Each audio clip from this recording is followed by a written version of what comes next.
All right, so welcome to another edition of the Beyond the Blade podcast. We're super excited to have Dr. David Karli with us. He is at the frontier of regenerative medicine, and we are super excited to just talk to him about all of the things that he can bring to the forefront. So Dr. David Karli is basically a PM&R specialist.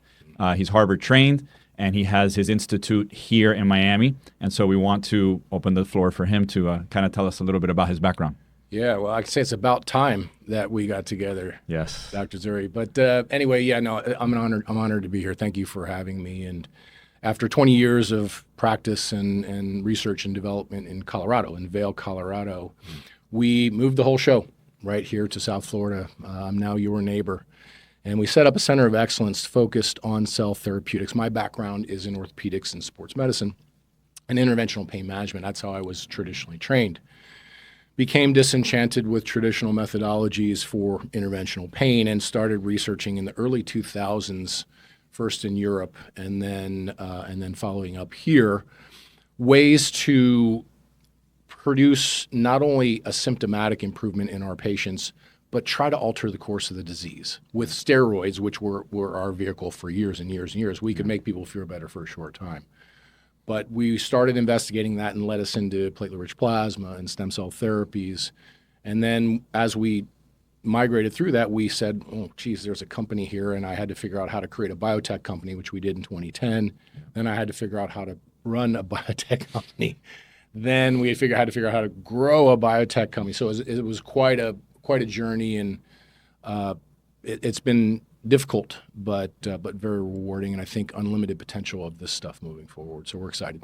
Yeah, no, it's a pleasure to have you on, really. Yeah. Your biography is very impressive, and what you've built in terms of your lab. I mean, I was reading through, you actually ended up becoming a lab director. Yeah. I'm the last person I thought would be in this space. I never really felt, I was a clinician, right, and I was good at it. I never thought about MD, PhD routes or the science end of it, and quite frankly, it kind of intimidated me a little bit because it wasn't my thing. Right. But out of necessity to fix a problem that we saw in the field, I had to do it. Yeah. And we didn't have a lot of resources. I was bootstrapping this years ago by myself. Wow. So I had to do it. It's like the entrepreneur, you got to wear a lot of hats early on. So, look, there's nothing we can't learn. It was a little bit foreign and a little bit challenging, but we dug in and figured out how to create an FDA registered and audited biotechnology company producing stem cells from the patient's own body. And that's the work that we've done over 15 years now. Yeah, so we're very excited to collaborate because we want to bring a lot of the knowledge that you have into the plastic surgery space. And so for everyone that's out there who subscribe to the Beyond the Blade podcast, it's really about all of the innovative and newer technologies that are coming into the plastic surgery space. Yep.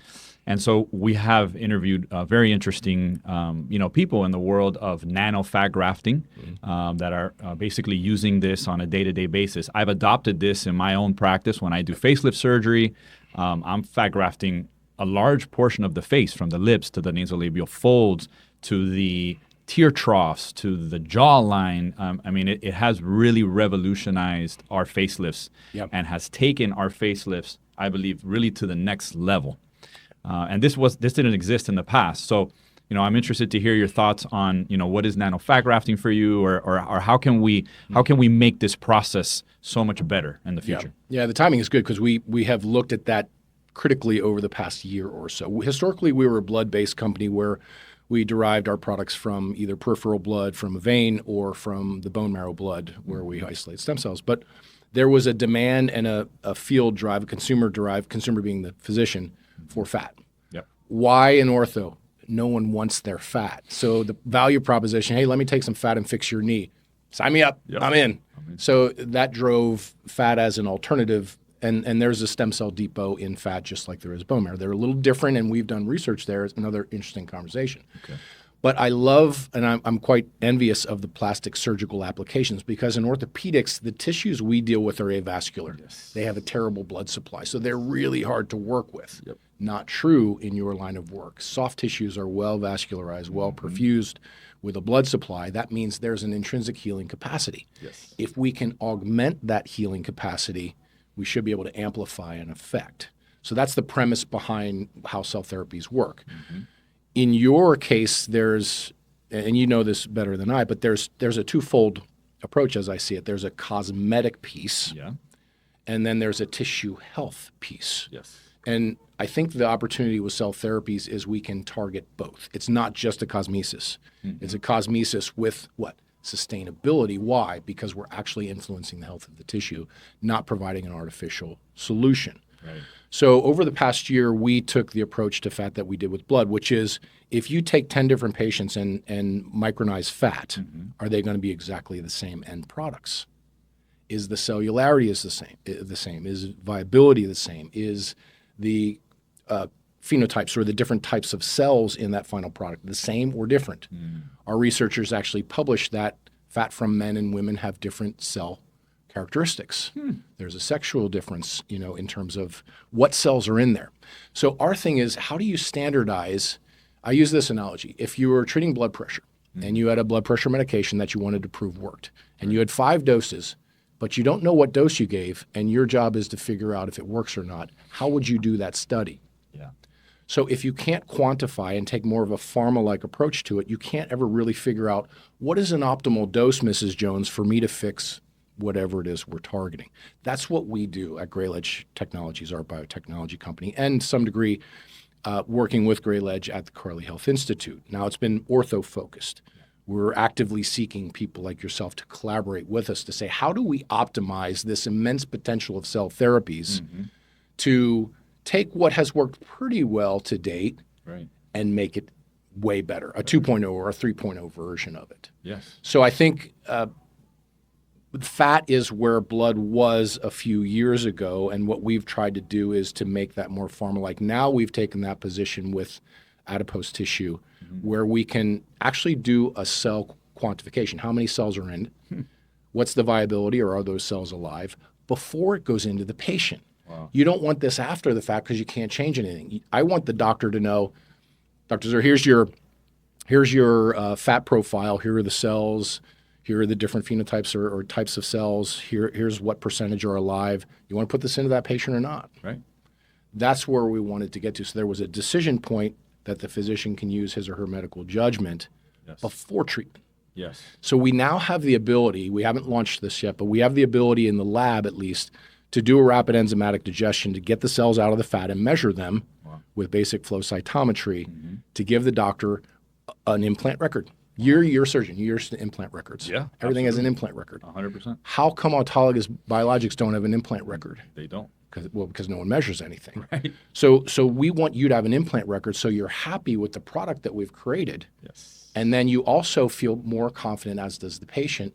It gives them a better chance for success. Because the second piece of this is monitoring and tracking outcomes. Yeah. Every single patient that goes through our doors is in our registry. We're tracking. And that registry matches their dose, the dose of cells that they got, with their outcome. Wow. And if you do that thousands and thousands and thousands of times, now we can use AI to go through this immensely complex data set and say, find the positive predictors. What variables or ratios or combinations lead to success and failure, negative predictors. Right. If you know that, now once I know a 75-year-old smoker who's getting that procedure needs this biologic, I can make that every time. Wow. So that's the notion and the direction that we want to go. Not easy to do in application. Easy to say, but difficult to do in application. Yeah. Yeah. So we're definitely going to start collaborating and working on this together because we really want to bring reproducible results to our patients. And I think that is really, really important. As a plastic surgeon, as an orthopedic surgeon, as a physician, we want to, of course, provide safety. Right. Because we want to be able to do an intervention and also we want to have a predictable result. Right. And I think that if we can figure out how to really quantify and how to have that data on our side, so that just like you said, we can offer a patient an intervention and tell them, hey, this is what you should expect. Yeah. I think nowadays when we do nanofat grafting, it's not like that. It's really, it's kind of really dependent on the patient. How is the fat going to survive? What kind of process is it going to go through? Can't really predict that type of result. I mean, we are at a level where I believe that using the autologous fat has improved the result, but that's not been predictable in every single case. Right. And predictability is key. Yes. If I can predict outcome, now we can counsel patients in a totally different way. So for example, if someone comes in with an arthritic knee to our clinic, I can say, Mr. Mr. Jones, we've treated 523 people with your problem. When we make this biologic product, we have an 82.6% chance of success at 3 years. Yes. Totally different educational approach that allows the patient to make a much more informed decision regarding their health investment. Correct. You and I are in cash markets. Insurance doesn't cover this stuff. So it's that much more important to provide the patient the information he or she needs to make a good informed decision on what? A return on their health investment, which has to be predictable. Exactly.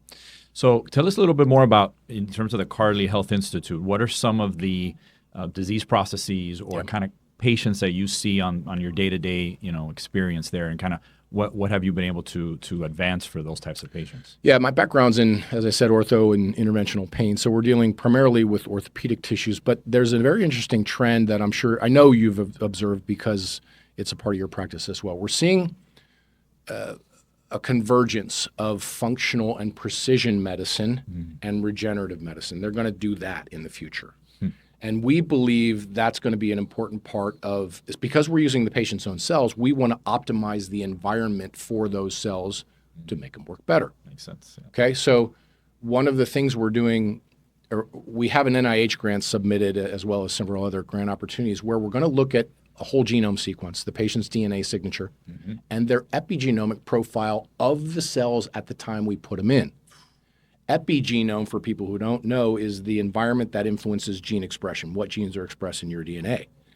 That's modifiable epigenome. Genomes isn't modifiable, it's fixed. Yeah.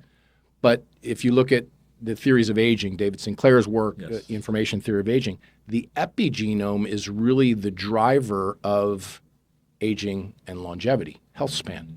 So one of the things we're doing at Karli Health is to say, a patient comes in with a knee problem, but we have a greater opportunity to try to improve their general health and longevity at the same time, even though that's not what they came in for. Right. But they're mutually synergistic. Yeah. By the same token, if someone comes in and asks me I want to be more fit, I want to be healthier, I want to live longer, who doesn't have a knee or shoulder or hip or something that's bothering them? So it works both ways, but we have a greater opportunity. So we're studying all those things as part of our database, but our job is to help patients look, feel, and perform good, right? Yeah. Look, feel, perform. 100%. Look, that's your world. Yeah. Aesthetics, cosmetic, we want them to look good. And that's not just externally, that's also from the inside out. Correct, yes. All right, I know you believe very much in that. Look, feel. If your testosterone is in the toilet, you can go to the gym 100 times a day, your body will not respond. Nope.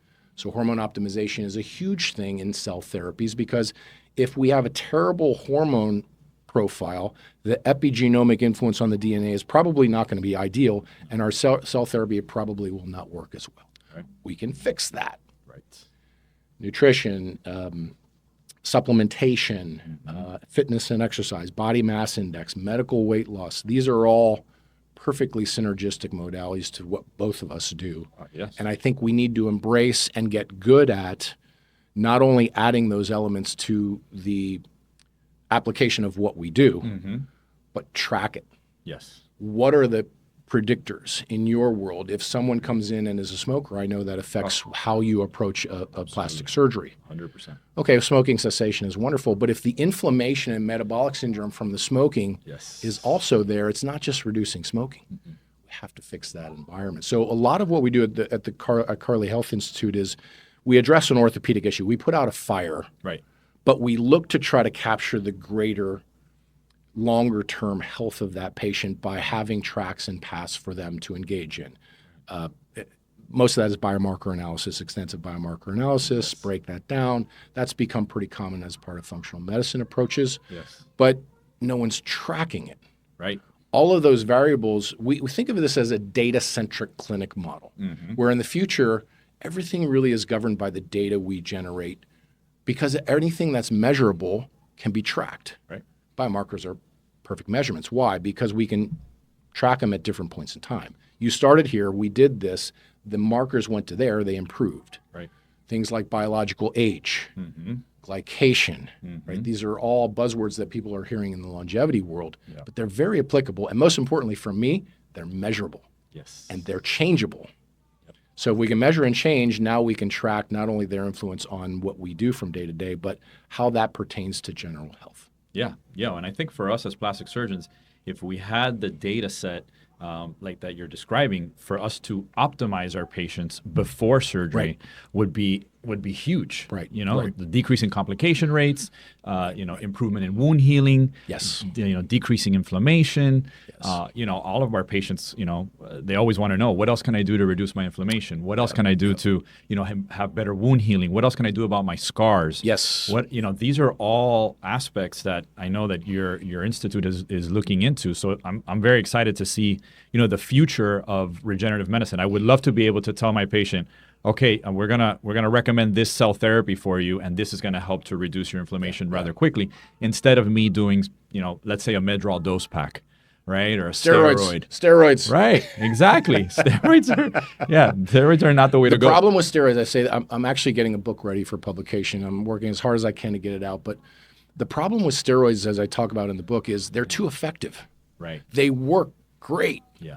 But there's a lot of downside to them, and it's not a long-term solution to anything. So they have their role for acute medical management in a surgical application, where you've got to get dangerous inflammation under control. Yeah.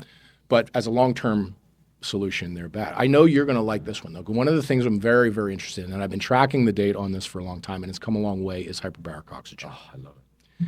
Diffusing elemental oxygen directly into the bloodstream beyond the capacity of our red blood cells to carry it, so that molecular oxygen can diffuse right into the tissues with no need for what? A blood supply. Exactly. Is theoretically perfect. But the data was soft for a long time. I didn't pull the trigger. I just didn't feel like we were there, but the data has come a long way. It has, yeah. And we are at the point now where we're starting to offer this to our patients to augment their cell therapies. And I know that has applications to plastics as well. Oh, absolutely. Ever since we opened Hydrology Wellness, as a wellness facility for our patients, all types of patients, but plastic surgery patients have really benefited from hyperbaric oxygen. It's amazing just the decrease of inflammation that I see, the improvement in the wound healing. Right. It's just fantastic. So now we have hyperbaric protocols that we do after surgery, and we combine it with a lot of other things like microneedling, and I know you are very keen into platelet-rich plasma and stem cells. Maybe tell us a little bit about what your thoughts are about PRP and maybe in the surgical world, how that would apply. Yeah, we talk about, maybe the best way to frame that is talk about the tissue engineering triad. Okay. You need three things to create tissue or rejuvenate tissue, restore tissue. You need cells, you need signals, and you need a scaffold. Cells are the building blocks, the bricks. Signals are the driver, what tells the cells what to do, and the scaffold is what the cells grow into. You know that better than anyone. That's your world. Right. But there's a fourth piece that no one considers. We call it a triad, but it's actually quadrad. That's how do you keep the cells alive? If I can stimulate cartilage repair, but I've got no blood supply to keep it alive, guess what's going to happen? It's just going to die. So nutrition is the fourth element of what was the triad, but we consider the quadrad. Cells, signal, scaffold, nutrition. It's like blood supply. If you do a flap and it has no blood supply, what's going to happen to the flaps? It's going to die or not take or whatever. Yeah. So I think PRP is the signal. Okay. Some people like exosomes, but PRP just releases exosomes. That's what it does. All cells communicate with exosomes. That cell-to-cell communication is done by exosomes. My concern with the whole exosome market is what's the message in the bottle, and do we have control over it from batch to batch to batch? Oh, yeah. There's good exosomes with good signals. There's bad exosomes, like the ones that tell your cells to become cancerous, and everything in between. So when we manufacture exosomes in a laboratory environment, do we have perfect control over the signal which we want to tell the body to heal or regenerate or build? Right. And in talking with a lot of exosome scientists, we don't have perfect control over that. But what happens with a PRP?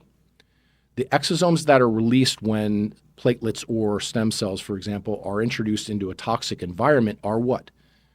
Get homeostasis back. For people who don't know what homeostasis is, it's a healthy environment for cells and tissues to thrive. A toxic inflammation in an arthritis type of environment is recognized by platelets and cells, and the exosomes that are released are reactive to the environment. So if you want to make an exosome in a bottle model, you have to simulate the environmental conditions that you want the exosomes and the message in the bottle to combat. Yeah. Now, there are some models that are looking at that, but I just don't feel like we're quite there to control consistently from a dose and response standpoint. Mm-hmm. Exciting future, but just not there for prime time. I like autologous fresh preparations better. So PRP is used for bread and butter things where we just need a little stimulation.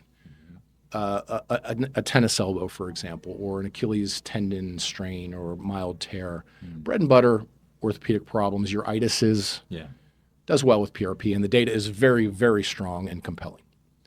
For more difficult problems or more advanced degenerative pathology, or especially in a joint, I think cells are stronger and better. The signal is larger, but what we've done is to add PRP back to our cells. And our artificial intelligence is telling me there is a synergistic effect of doing that that produces a superior outcome than just bone marrow concentrate or PRP alone. And we're digging into that. So our vision for the future is to input Alex's information. He's here for a rotator cuff tear and metrics about you and your biomarkers and your genetics and everything. Push enter, and our software tells me what biologic to make to give you an optimal chance for a successful outcome. You could apply that to plastic surgery. You could apply it to sexual health and wellness, which is another area where this is being looked at. Hair restoration. All of these things lack a clear dose response outlook. What is the best dose to give consistent, predictable, and superior results? So PRP is used for basic things. For tougher things, as a general rule, it was go to cells. But now in my mind, it's go to cells, but why forget about PRP? Let's take advantage of the signals, PRP, and the cells, part of the tissue engineering quadrad, and hit it with both. And so far, that hypothesis is proving out. Now, we have more work to do there, but so far, it looks like that gamble on my part has worked. I haven't always been well received with some of these ideas, Alex. I can tell you, I call myself the Rocky Balboa entrepreneur. So I get the crap beat out of me for 11 rounds, hoping to win in the 12th. We just won one round. That's awesome. That's super funny. Oh, man. This is all really cutting edge, really, really fun and innovative stuff, man. And I think that, I'm very pleased that you're in Miami, because before we were getting on the show, we were talking about what an interesting place Miami is.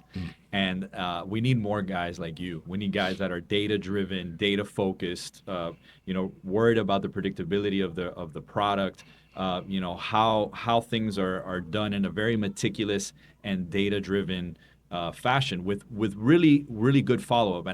And we as physicians and plastic surgeons, what some of the hardest things for us is really tracking our patients over the long term. I love to see my patients, not a month after surgery. I want to see them 6 months, a year, 2 years, 3 years after surgery. I want to see what my facelifts look like 5 years from now. Right. And my goal as a surgeon is to try to give not only the best result, but the best result is not good enough if it's only going to last a year. Right. We need to give our patients a long lasting, predictable, solid result that they're going to be happy with over the long haul. And so I think incorporating all of the items that you're mentioning, especially with a data-driven, backing and based on science, that's the way to go. It's a great point. And when we counsel patients who are considering a progenitor or stem cell therapy, they hear several things from me. First, no one has to do a stem cell procedure. This is not cancer. It's not going to kill you. It's an elective procedure. So let's go through your options, weigh the pros and cons, and make a good decision. Two, my job is to try to optimize that for a home run. What we still can't predict is when do we hit a single, when do we hit a double, and when do we hit a home run. So we're gonna optimize your product to try to get that home run based on our data. But sometimes we have to take a double or a triple. And then the question is, are you good enough? For example, good enough not to do a joint replacement, or good enough not to do a reconstructive surgery. Have I made you good enough? Sometimes I can't make you perfect, but can I make you good enough? So this is part of the counseling that goes into it. But what I tell patients also is when we do an expensive cell therapeutics treatment, and if you're better for 8 months, that is a failure for me.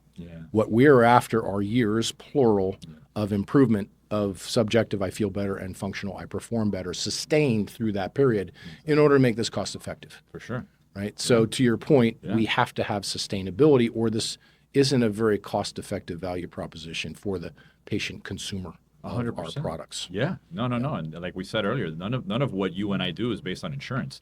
Right. So we really have to make this worthwhile. Which for I our like, patients. by the way. Why? Because it holds the doctor accountable. Yes. If your patients aren't doing well, who's going to hear about it? Yeah. You. Me. Yeah. Right? No one else. And it's not, hey, let's try this. Insurance is going to cover it. And if it doesn't work, no harm done.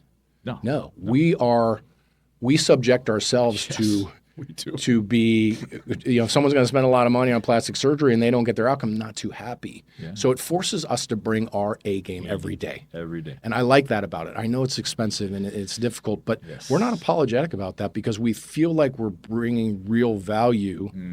Because I say it's not hard to practice regenerative medicine poorly. Right. It's extremely hard to practice it well. And all of the stuff we talked about today has taken 20 years to develop. People forget. They think this is just magic. No, this has been a grind and difficult and failures and successes along the way. Yeah. But we felt it was so important to legitimize this so it has a sustainable future. Yes. Not it's always going to be kind of magical. Something better is going to come along. Sure. Right. And eventually replace it. So to try to create a more a more responsible development pathway, but also a more sustained one, we thought, let's do the tough work. We know it was not going to be fun. And I had to watch a lot of companies that were cutting corners and not doing things right blow by us because there's tons of money to be made in this field. Oh, yeah. But we had to stay true to, and this was hard, we had to stay true to our ideal. Yep. And idealism isn't a terribly good way to run a business. But in medicine, we're held to a different standard. Yep. Yes, we it's not just profit driven. We have to be profitable or we're not going to be here very long. Be here, yeah. But there was that additional piece of this is people's health and life. And, people think that my work is, and probably yours is medicine for the ultra wealthy. They can't believe how many blue-collar people come through my doors who are working 2-3 jobs and their shoulders messed up and they can't put food on the table. That's right. And they're willing to risk a lot of money for their salaries every year. Oh, yeah. That puts a lot of pressure on us to deliver. Huge. Right? It's not just pro athletes and ultra-wealthy people. It's which raises a whole nother question is how do you make this scalable to more people? And we're working on that, but it's really expensive care to deliver, so it's hard until you have the volume to really start to think about how do we create efficiencies that can reduce the cost and make this available to more people. Yeah. And we're just not quite there yet, but we're working hard to try to do so. Yeah. Well, I really want to thank you for coming on the show. It's been fantastic to get your perspectives on everything. Please let our audience know, how do they find you, your website, your Instagram, so everybody can kind of jump on there and learn more about you. Yeah. Well, thanks again for having me. So our clinic website is karlihealth.com. Karli is Karli, karlihealth.com. And our biotech company, which drives a lot of the research and development, is Greyledge, Grey, Greyledge Technologies. .com, greyledgetechnologies.com. So if you just Google me, you'll find a ton of stuff. So if you want to do homework on me, I'm not hiding. No. In fact, quite like you, it's important for us.